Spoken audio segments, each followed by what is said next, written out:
Hola, buenas tardes, esta es Nela. Os cuento que hace eso, que hace como 3 semanas, un mes, em, pues he estado con una tos, pues así como muy fuerte. No había tenido tos nunca, ya tiene, va a hacer 2 años en septiembre. Y hablando con Inmaculada vimos que era tos de la perrera. Y entonces, bueno, que había opción, que no era como para preocuparse y que era fortalecerlo un poquito, y le dimos unas vitaminas y un jarabe de tomillo, uno de fitoterapia, y la cosa era como darle tiempo y esperar.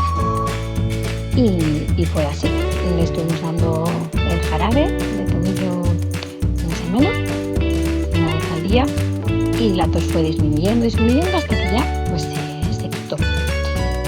Así que pues encantadas de alguna manera con no darle medicación.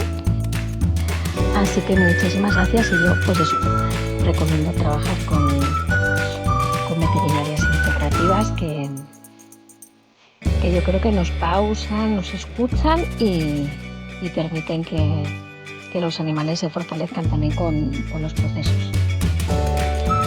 Así que